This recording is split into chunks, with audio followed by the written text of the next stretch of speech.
because of AI and all of the like advancements in technology, we will most likely in our lifetimes see this transformation in society where people no longer have to do these Mm, types of jobs that we've had to do for, decades, centuries, and there's going to be a crisis of meaning for a lot of people, absolutely. because they Yes. don't know how to create or be creative or even to be like in touch with what that means for them.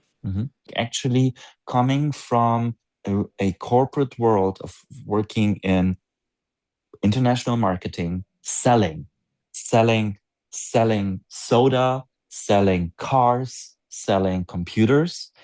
So like really like where the meaning was to sell to becoming an artist, like it was such a confusing theme that Mm, becoming of an artist meant I had to unlearn so many things. Like, okay, I need to make a painting. What do I want to sell with the painting? No, I don't want to sell anything with that painting. What is the meaning of me doing this painting? Like, what this meaning has to come from my inside. There's no client, there's no briefing that is so like finding that, like rediscovering meaning from your own source. I went on that journey, and I think a lot of people are going to be faced with that journey of like, well, the meaning of my life is to be standing, like driving that cab or like serving in that bakery. That is my purpose in life. But if that is no more, I need to reconnect to my inside to create the meaning from the inside.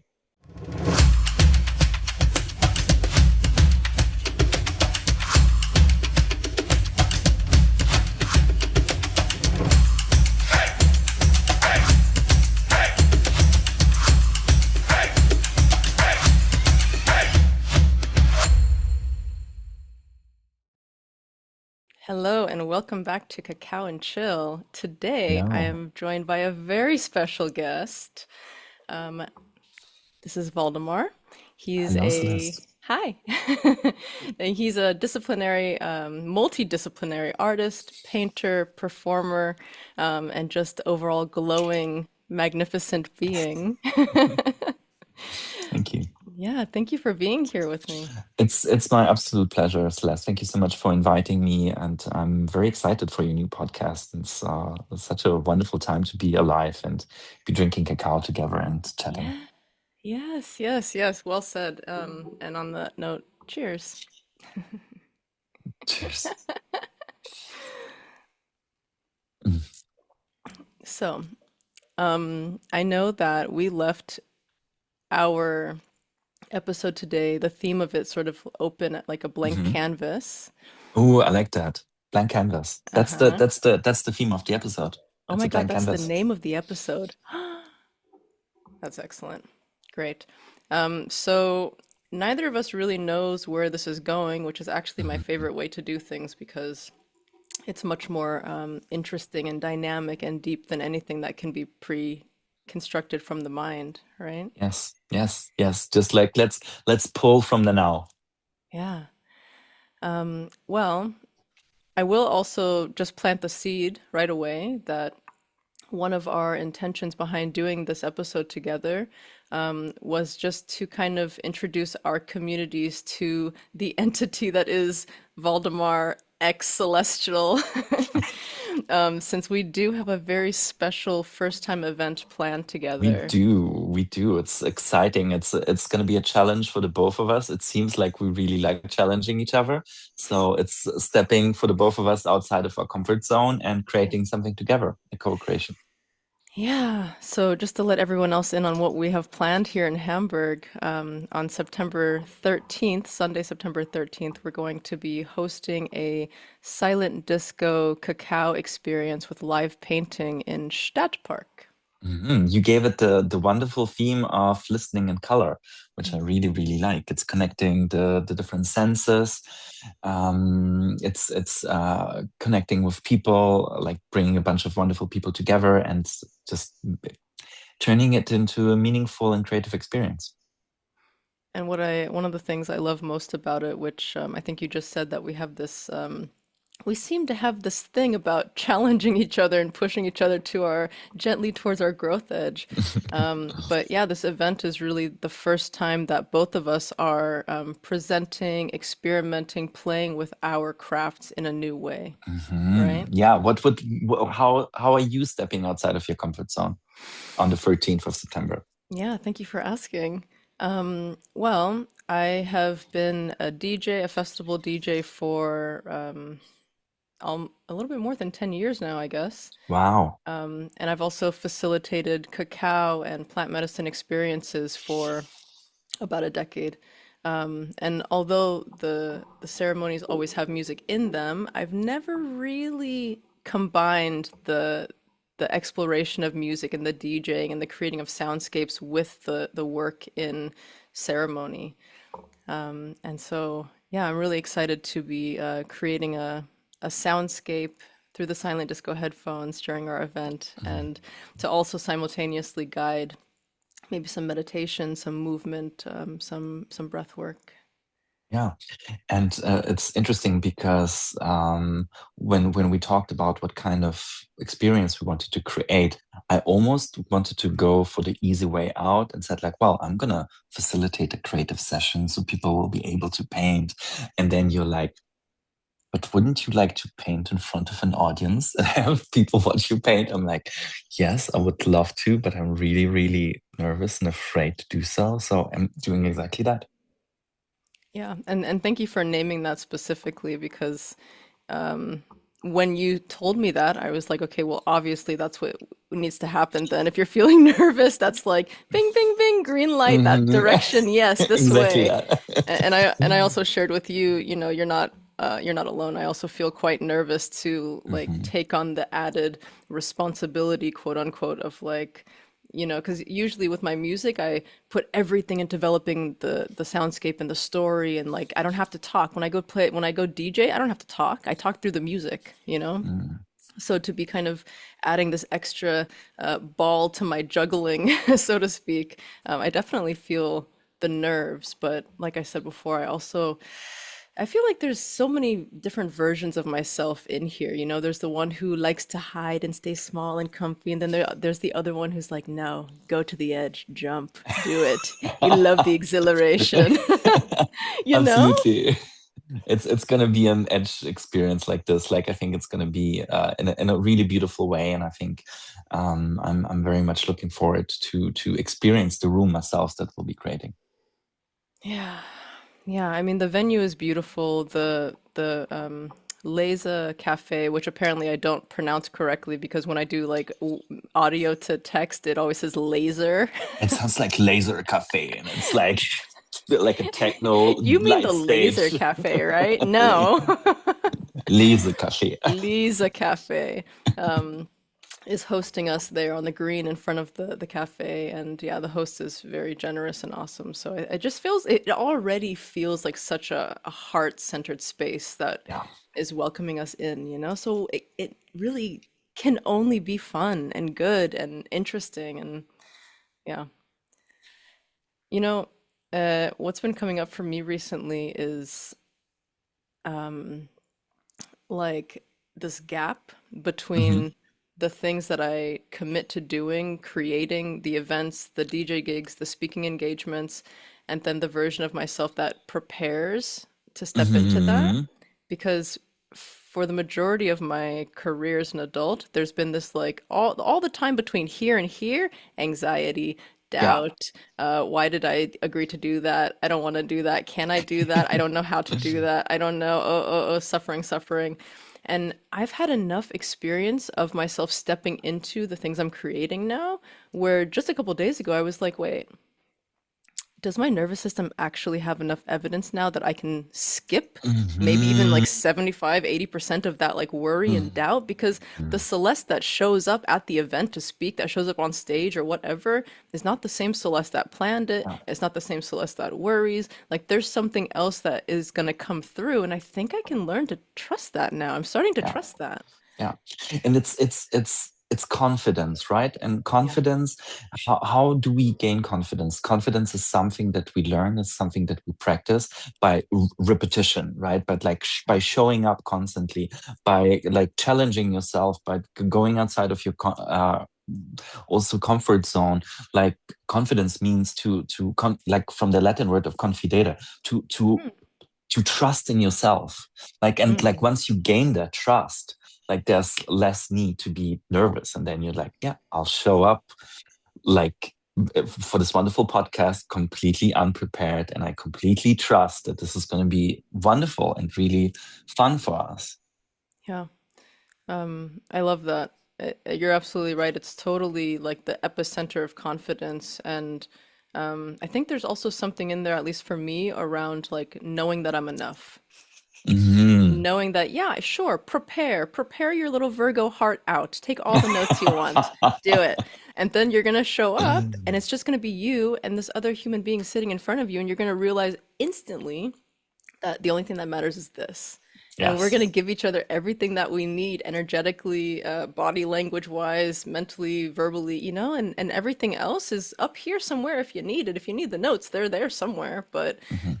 ultimately, it's this, and just Yes. showing up and being is where the wealth is, the vast Yeah. infinite, you know? Yeah. And but then to be fair, like let's talk about the other side. Like what would be your biggest fear in this kind of like what would be your biggest worry for this kind of life event? Like if we're like for 2.5 hours creating a silent disco sound journey with breathwork, meditation, and live painting, what is the thing that you would be most worried about? Hmm. You're asking very interesting questions today, Valdemar.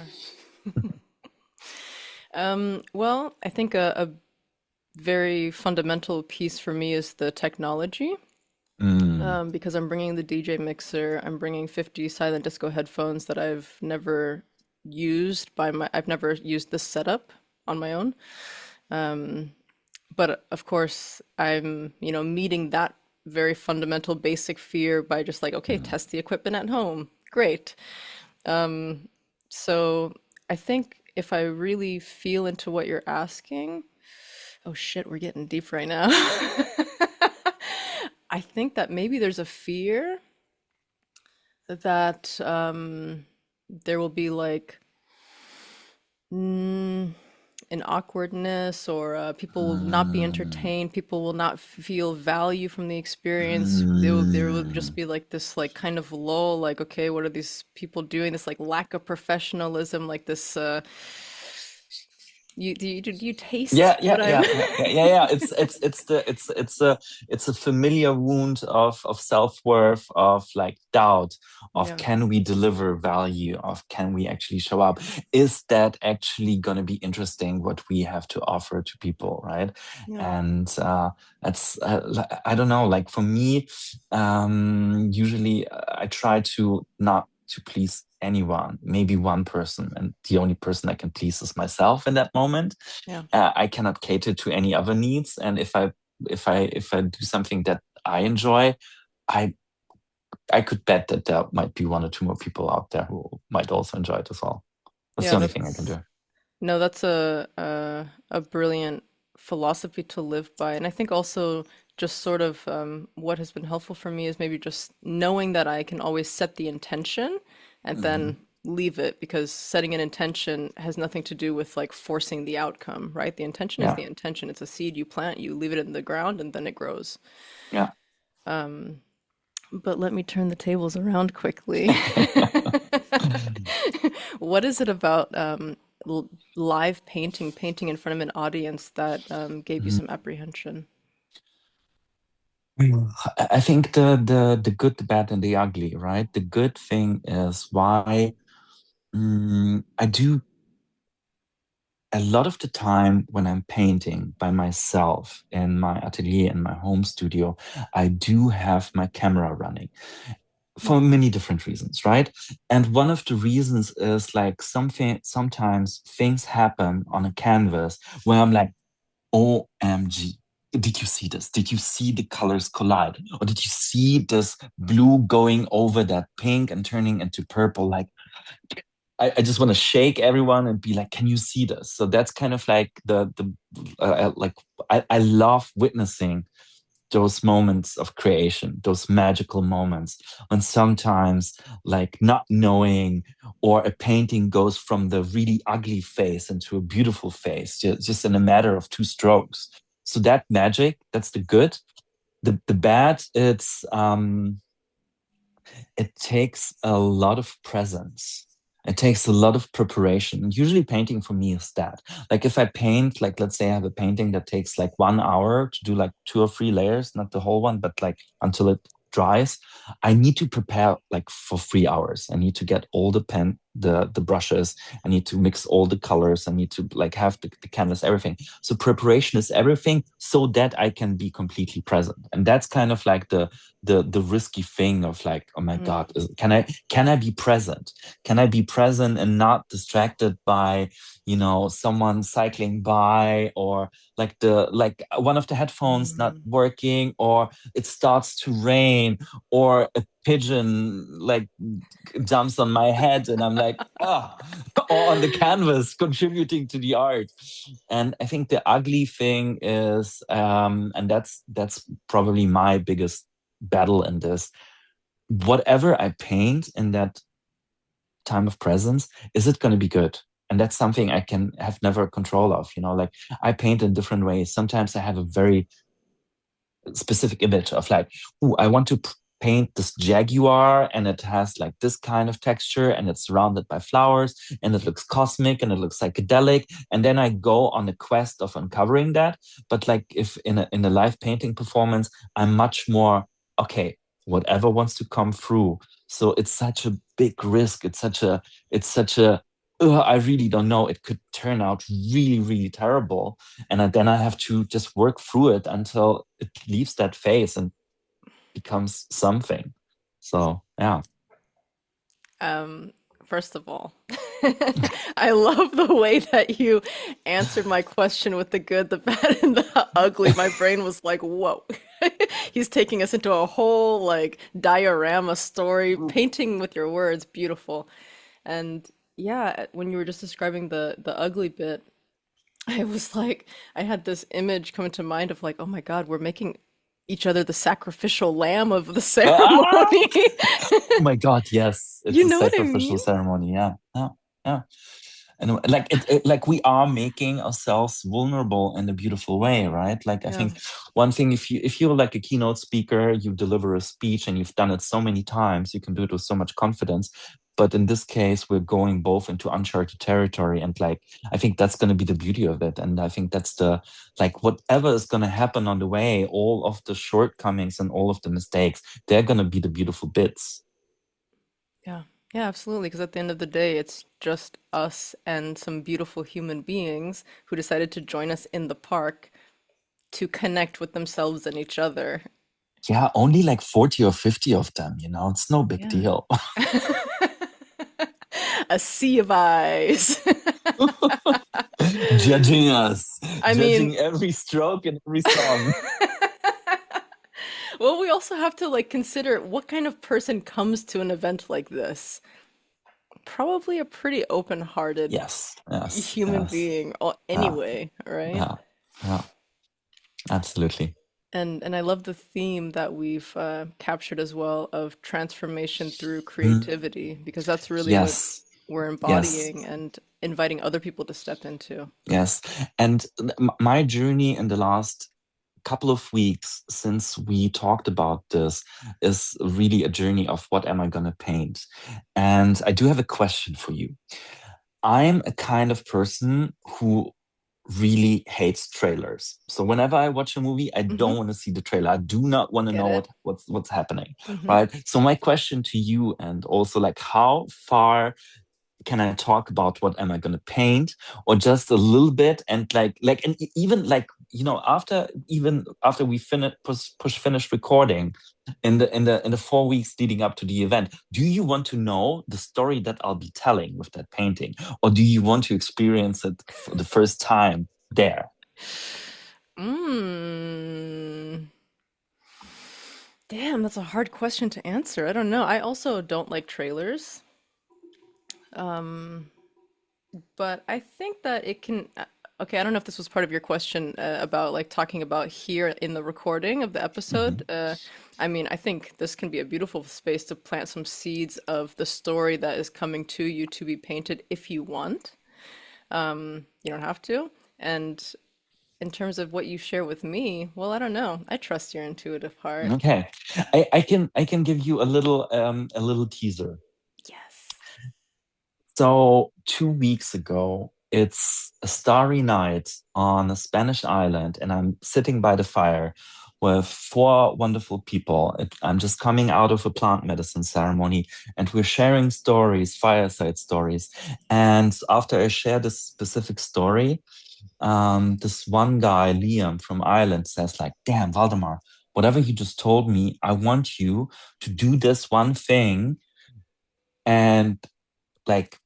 I'll tell you what it is. Like, make a giant canvas and write your name as big as possible on this canvas, and then tell the story why you do so. So that was the challenge given to me, and that's what I'm thinking of doing. And hopefully Mm. not in a really egomaniacal way, because I promised there's a whole story while I'm writing down that name. Like I said, I trust your intuitive heart. Wonderful. Okay, cool. Yes, seeds of inspiration from Journey Nights. I'm here for it. Yes. You had me at Journey over the fire talking. Yes. Okay, beautiful. Yeah. And I think I think the overall topic, you just kind of like mentioned it, like the power, the transformative power of creativity, right? Of all the things that we can transmute, all of these feelings that we have of anxiety, of not being enough, of not bringing value, of what are we painting, what are we like, how's technology, all of these things, how can we transmute them, like how we can alchemize them into something beautiful, into something meaningful, into something emotional, into something touching. And I think that is the power of creativity, that is the power of art, that is the power of ceremony that you're doing. So I think that's going to be the theme that we are after. Yeah, I love that. Yes, agree. I have a question. Hmm.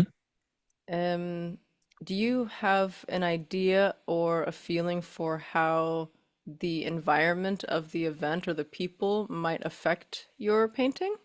Oh, this is a wonderful question. I've been asking myself to the last 2 days if I will interact with the audience in some way, and for example have the audience choose brush sizes or even a Mm, color palette. mm, Mm, so I'm still out on that. mhm. And I think the environment absolutely influences it.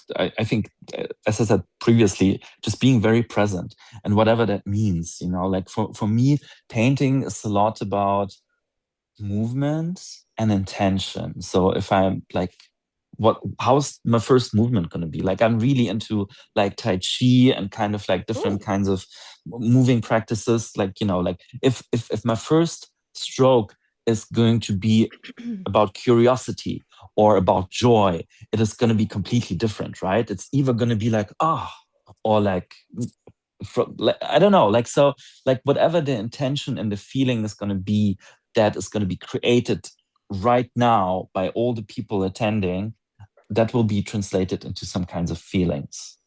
So yeah, I think it's going to be really like, definitely. I think the safest way for me would be to make a sketch and then just know what I'm painting. But I think that would not be fun for me, for myself. It would not be the challenge that I seek. Well, and I think that's why it works for you and I to gently nudge each other towards our growth edges Mhm. because we already have that inside of us anyway. We already have that. There's a little Valdemar inside of you and a little Celeste inside of me that's like I said, go to the edge, go to the edge. You Yeah, know you want yeah. to, go to the edge. Just do it, do it, do it. You can do it. Just do it. You know you want to do it. You know we want to do it. So I think we egg that part of us on in each other, right? Absolutely. Yeah, absolutely. Okay, so I had just had something else come up that's kind of different than what we've been talking about, but um, you told me at some point that you also work bringing creativity workshops into companies, Hmm. helping Yeah. employees to be more creative. Can you tell me a little bit more about that? It has this answer has a few entryways, right? So one entryway is my previous life and my current life. So in my two previous lives, in the first one, I was working in the advertising industry for over 10 years. So I was working in different countries, different cities, different agencies, and my job was to come up with ideas. Right. So I was literally sitting there in a white cube with my creative partner. We have a brief for a television commercial or for a website or for an app, for a product, for a headline, whatever the briefing was. And we would produce one idea after another. We would shoot different thoughts behind, like we would write that down. And later on, when I was studying in a school called Hyper Island in Stockholm, I also learned how you can actually develop ideas. Because before that, working for a couple of years in the industry, my idea of creating ideas was I look outside the window as long as I possibly can until an idea comes. Or I take showers, or I go for a walk, or I go to a bar. Like whatever silly thing I do, ideas just come when I'm unexpected, when I like when I blank them out for some time. That was my first naive worldview. And the second one was like, oh, wow, you can actually create ideas at the push of a button. There are different techniques like Hmm. quantity of equality, design thinking. There are different tools of how can actually every person can come up with ideas. My then second life was being an entrepreneur, and I was in charge of a team of over 20 people, and I had to teach my employees how they can be creative, like Mm. how in their everyday task, like whether it's writing a new email newsletter or coming up with a new campaign or creating ads for products, how they can be more creative. Because like this thing in the today in a lot of offices today, you ask like everyone, who here is creative? And hardly anyone raises their hands. Only the weird looking people from the design department or the creative art department, they're like, yeah, of course. But everyone else is like, oh no, I'm not creative. And I think this, like the spelling, this belief is a really strong one. So combining these two previous lives and now the life of an artist, of like creativity is the most powerful tool of all to I think life force is creation force. Like to be alive for me means to create. And we create in many ways. We create in the way we cook, in the way we dress ourselves, in the way we show up, in the way we create an event, a dinner, all the things like down to a painting, a song, a book that we write.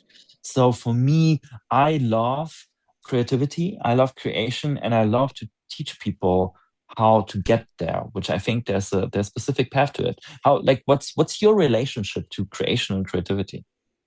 First of all, can I just say, and I've said it before, I'm a big fan. The more that I hear you talk, I'm just like, wow, you're so cool. You're so cool. You know Thank you. what? You know what it is? I really adore human beings who have this beautiful balance of creativity and I don't know if I want to say intelligence, but like the structural mind, you know? And I Mm, feel like you're a really beautiful embodiment and example of that. And so every time that I hear you thank you. speak, especially about these bigger concepts, I'm just like, yeah, yeah, wow, yeah. And it was a long path to get there. And like if I look at those two Hmm. previous lives that I spoke of, the first life was all about come up with an idea as creative as possible. So it was very much up in the air, very lofty. Oh my God, let's be crazy. We need a commercial for Coca-Cola. Let's be super weird. And then when I came to the company side, running a company, I'm like, okay, this is not about making colorful images. It needs to like create results and needs to Hmm. work in structure and like actually fulfill things. So like those two hemispheres of the brain developed in two different regions of my past Mhm. and two different periods. So I love the one thing doesn't work without the other. It's Mhm. beautiful when like I'm I used to hate any kind of math. I love spreadsheets now. It's like I'm even afraid to tell you. Like I like Excel or like Google Sheets. I'm like, oh my God, yes. Like they look pretty. I make good fonts and colors, but I'm a sucker for structure and numbers. I was pure chaos before. Oh, wow. Well, I think I can learn a lot from you then, because I'm definitely, now that we're talking about it, I'm definitely in an era right now where I'm like starting to add more Hmm. structure to my work so that my creativity and my Yes, creations have a bigger scaffolding to grow upon, exactly that. Exactly you that. know? One enables the other Yeah. and doesn't Well, hinder. They don't hinder each other. ooh, I got chills. So this is cool because this also is allowing me to see that the work that we're doing together in this event, and who knows where else we might go, is really in a way helping people to redefine creativity and the Mm. value of it.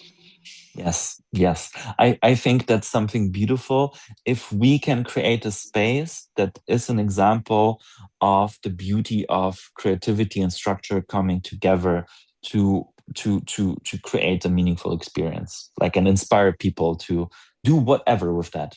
Yeah, To have cool. people walk away like, yes, I want to do X, Y, Z. Yeah. Yeah. I mean, and it's just thinking about like your two past lives and then your current life, it really feels like you're from at least from where I'm sitting, like you are really now creating your life from that like singularity of what you've experienced and everything that you've learned. And I truly believe that human beings are here to create. We're not here to be Mhm. cogs in the machine or factory workers, or, and especially Yes. now with the advent of technology, like, okay, cool, we can, I think that we're in a very interesting time The to be most sure. exciting time to be alive and to Yeah. create. I mean, probably, yeah, like definitely. Like we have so much tools and possibility at our fingertips available. It's scary, frightening, and absolutely mind-blowing and Yeah. inspirational what we can do. Yeah. I have a colleague who's an ADHD coach, and he was saying something to the Mm, effect of like, because of AI and all of the like advancements in technology, we will most likely in our lifetimes see this transformation in society where people no longer have to do these mm, types of jobs that we've had to do for, decades, centuries, and there's going to be a crisis of meaning for a lot of people, absolutely. because they Yes. don't know how to create or be creative or even to be like in touch with what that means for them. Mhm. And I can speak of that from a personal experience, like actually coming from a corporate world of working in international marketing, selling, selling soda, selling cars, selling computers, and then like an entrepreneurial way of selling e-commerce things. So like really like where the meaning was to sell to becoming an artist. Like it was such a confusing theme that Mm, becoming of an artist meant I had to unlearn so many things. Like, okay, I need to make a painting. What do I want to sell with the painting? No, I don't want to sell anything with that painting. What is the meaning of me doing this painting? Like, what this meaning has to come from my inside. There's no client, there's no briefing that is so like finding that, like rediscovering meaning from your own source. I went on that journey, and I think a lot of people are going to be faced with that journey of like, well, the meaning of my life is to be standing, like driving that cab or like serving in that bakery. That is my purpose in life. But if that is no more, I need to reconnect to my inside to and create the meaning from the inside. yeah.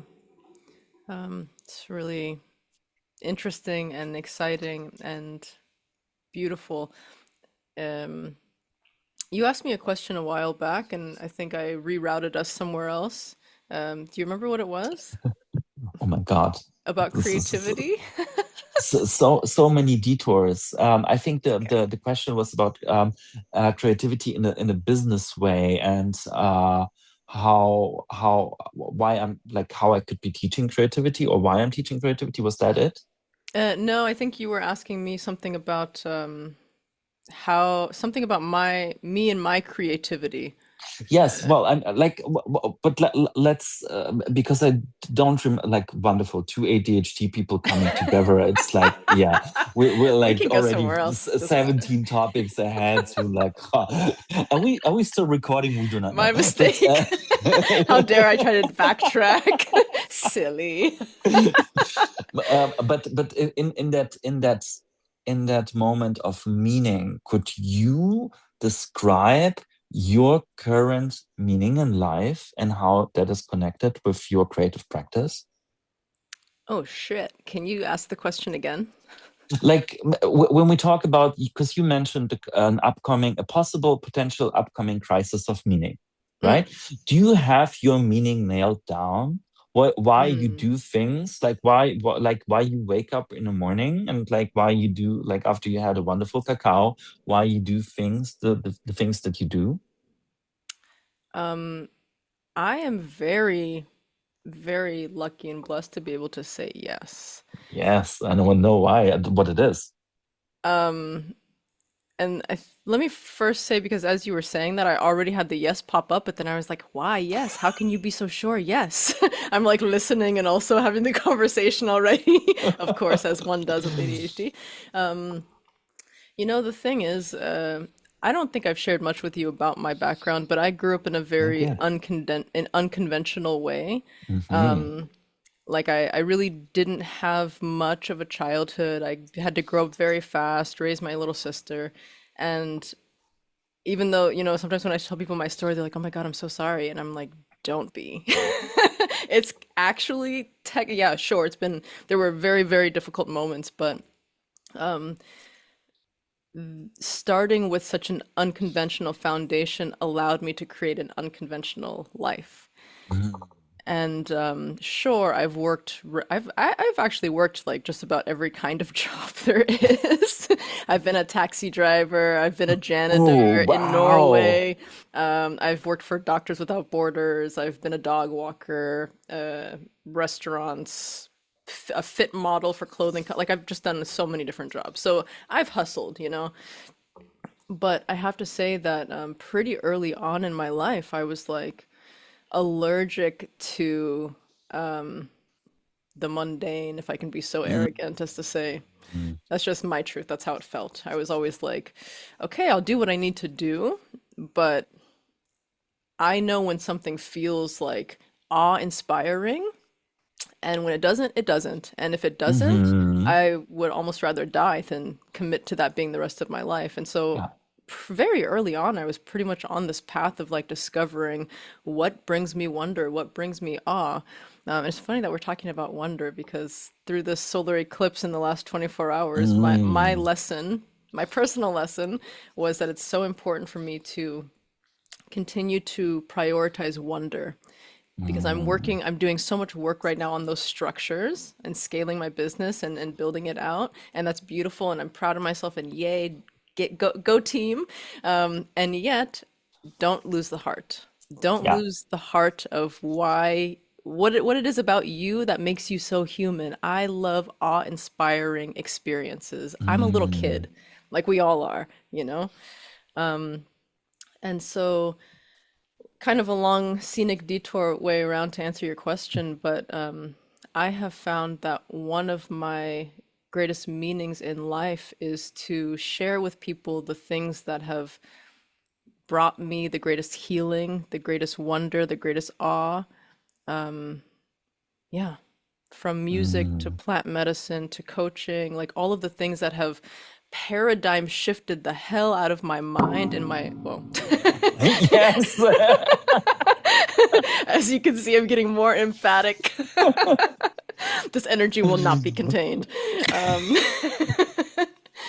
yeah, I just, I always give people this example, like when I used to go to Burning Man or any place in nature really, and I would see something like, whoa, just like awe-inspiring, mouth agape.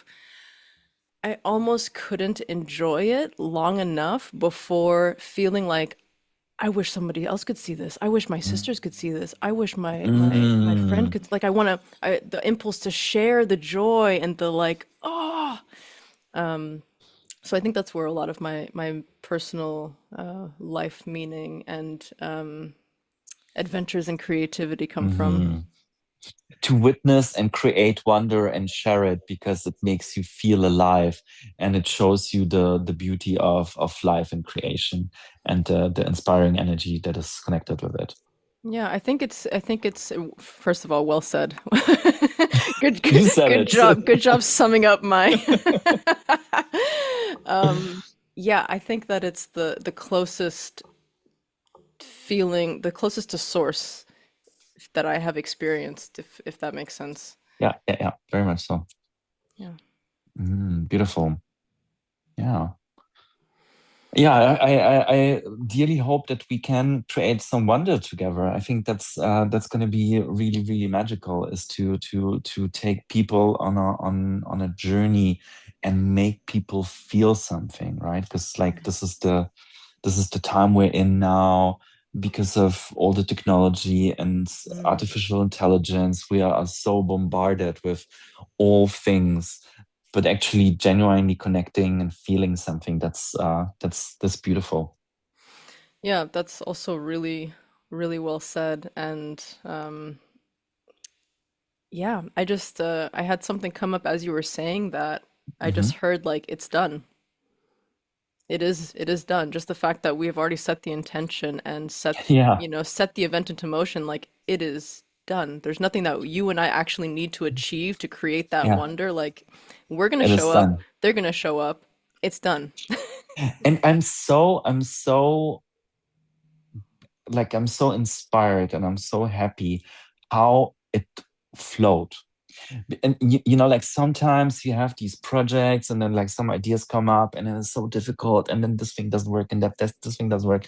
But sometimes when you like embark on a creative journey of creation and then things just fall into place, it feels so joyful and beautiful. And Yeah. just like, oh, and then we get the location and this is the name and this is what the flyer could looks like and then this is it just builds and I'm like, wow, I wish all my projects would be like this. So fun. Yeah, thank you for speaking to that. You're 100% on the money. I mean, I think that's what happens when you're in alignment and when the thing that's being created really wants to be created and it's time. Yeah. It's time Yeah. for it to be created, you know? Yeah. That thing wants to come out. And I think like Yeah. beautiful, meaningful experiences are needed more than ever in any city. And obviously we both do love the city of Hamburg. So let's bring some magic to it. I don't know if I told you this, but when I first moved to Hamburg, it was the first time, and I was born here. Okay, I was born in Hanstedt-Earlsburg, but close enough. Wow. I know, don't make fun of me. People make fun of me for that. I was transferred to a hospital in Hamburg, so it counts. Um, But then you made a big detour again around the world before you came back. I grew up in California. Yeah, I left Yeah. Germany when I was 2, and I managed to get back at age 32. Oh, wow. That's a Yeah. long detour. Yeah, I came to visit once in my late 20s for a couple of weeks, but yeah, when I first arrived here, I very quickly had the experience of like, first of all, this is the first time that I've ever lived in a city where I feel truly like at home, like I'm supposed to be Mm. here. And I had heard at some point in my 12 years in Los Angeles, someone at some point said to me something about like communicating with the energy of the city, like the entity that Mm. is the city. And I was like, okay, Mm. yeah, sure. Everything has a consciousness, everything's vibration. Sure, I'll bite. But when I moved to Hamburg, I really felt like, here she is. Like she's welcoming me. Case in point, I actually thought I would live in Berlin. So I moved to Hmm. Germany. Same here. Same here. I could I see never that. intended to stay in Hamburg. I could see that. Berlin is a playground. Of course, creatives, playground, makes sense. But I got an Airbnb in Berlin for a couple weeks with my dog, winging it, just, let's see what happens. And I started emailing. I must have emailed like 20, 30 yoga places, just like, where can I do my ceremonies? Like, let me get some work, some cash flow going. Let me like do my work and get embedded in the society. I think I heard back from maybe one, and they were like, Wow. maybe. Because there's just so much happening in Berlin. There's so much of everything. It's like Los Angeles. And then I was going to come to Hamburg to visit my brother who grew up here. And as soon as I got here, first of all, before I even got here, I had the train booked. And then on Instagram, a woman who facilitates meditations in Hamburg started following me out of the blue. And I wrote her and I was like, that's funny. I'm going to come to Hamburg in a couple days. She was like, oh, you should come to my event. So I came to Hamburg. I went to her event, Flying Carpet. And Nice. yeah, right. And there I met a photographer. And long story short, a couple days later, I was texting people like, "Do you know where I can do my cacao ceremony?" And the photographer from the event was like, "Oh, you can use my photography studio." So as soon as I got to Hamburg, things just started clicking into place and flowing like super Mm, easy, super seamless. And that's how I knew I was in the right place. And what I was really getting at was very early on, I felt from Hamburg that she wanted me to do events in public with music and mm, dancing and joy to spread the joy, just to spread, yes. just so strangers walking by could see the joy and feel the joy. Hmm.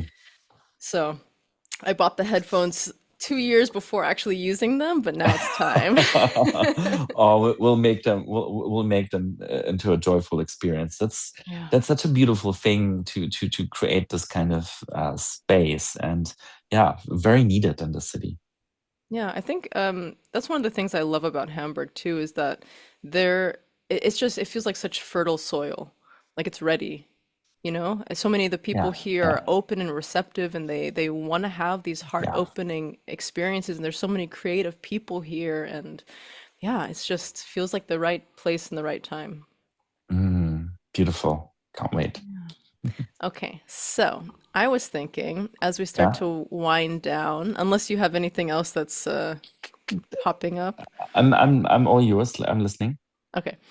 So maybe as we start to close our conversation, we can take people through a little bit of a grounding or maybe like a Mm, visionary practice, something to leave them with. yes. Yeah, we talked about briefly about this, and we couldn't decide who's gonna lead it. So we said we're just gonna wing it and do it like we're gonna pull it from the now. So my question for you is, it's what, like 6 p.m. in the afternoon. What kind of energy do you, Celeste, need now for the rest of the day? What is it that you're craving for Hmm. the last couple of hours? Hmm. Thank you for asking that. Um, hmm. Yeah, I think that, well, I am very sweaty right now because I got very excited for this conversation and there's a lot of energy passing through. It's so interesting with certain guests, I sweat a lot. I don't know what it is. That's that creative energy. I'm embracing it. And yeah, I think for the rest of the evening, I would like to continue to ride that energy and Mm. but to ride it in like a very focused and grounded way. Because I still have a couple tasks that I want to do, but just want to ride it. Nice, nice. And what's the best way for you usually to nail that kind of energy for another couple of hours? Like what practice would you turn it into? Hmm. Um, that's a good question. Well, I know that breathing and just meditation in general usually makes me feel very grounded and calm. Um, but it also can maybe make me a little bit too relaxed. Mm. Um, I think if I was by myself, I would maybe do like some kind of dancing, jumping around Ooh, practice. But yeah, I'm open. interesting. Okay, so we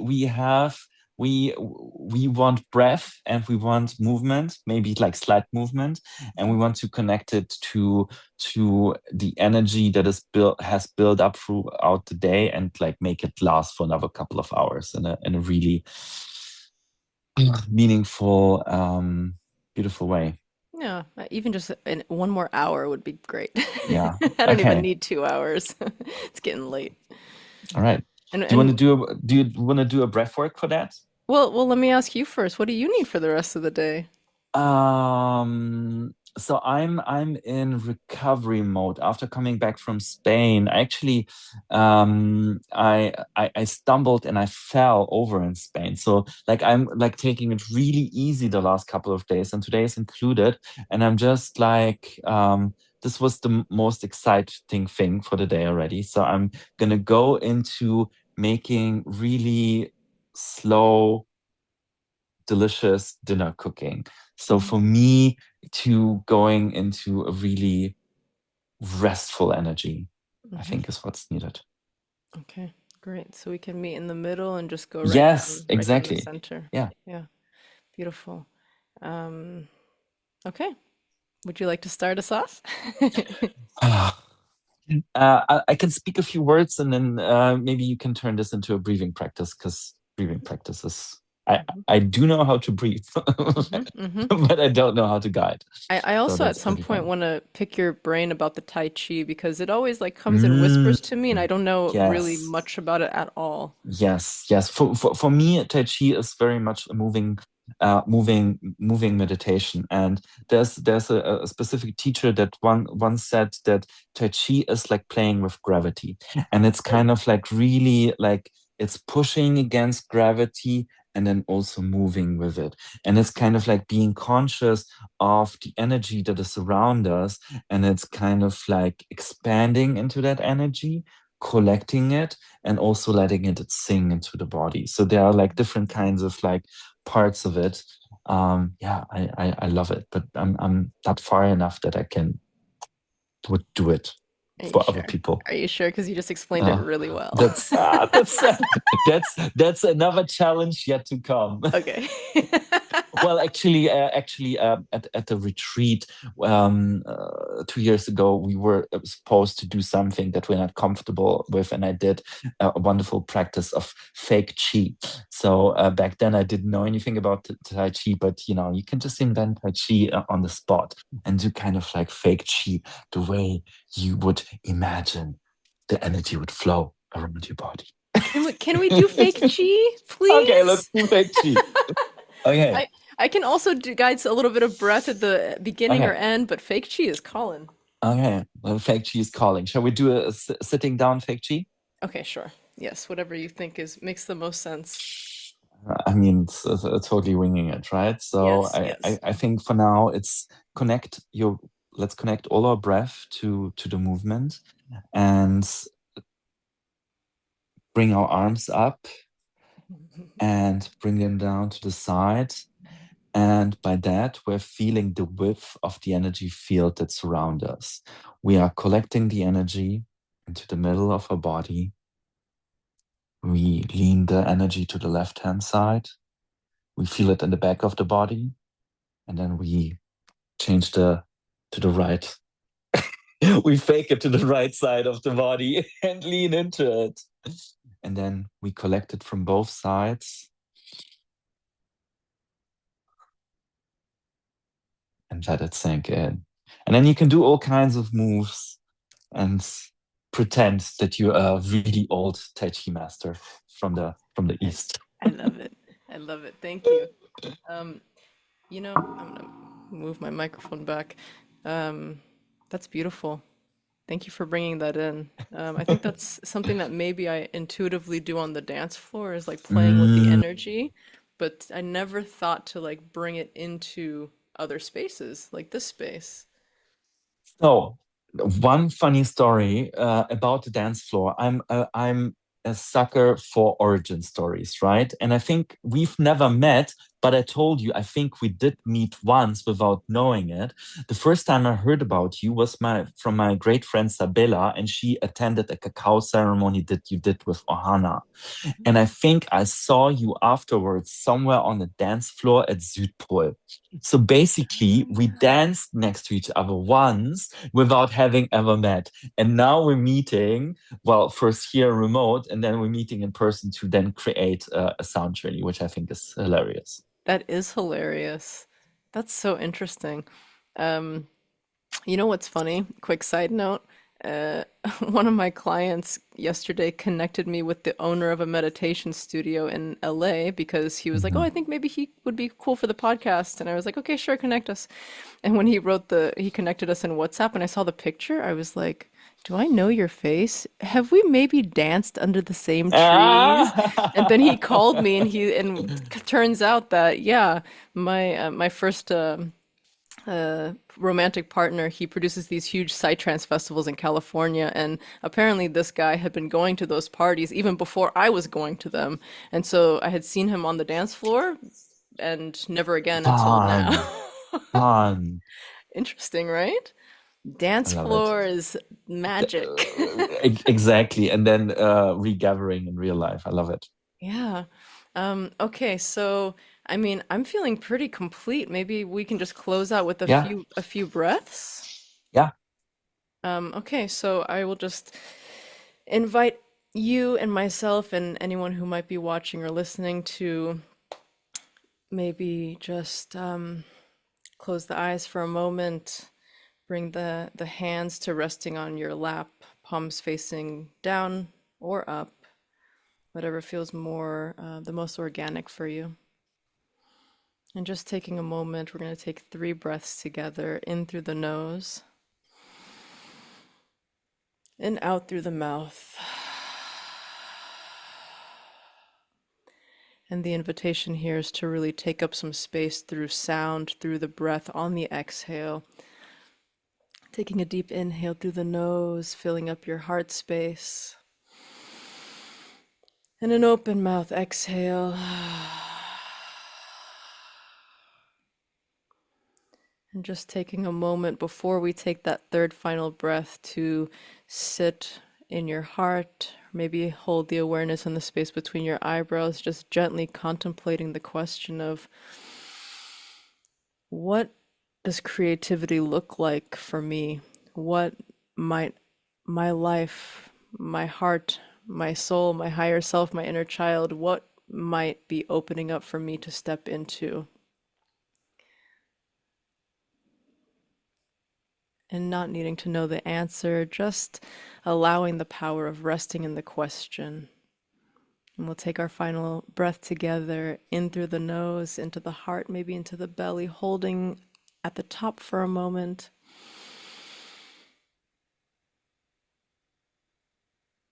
And a gentle open mouth exhale to release some breath and some sound. Softening the belly, wiggling your fingers, maybe taking a stretch.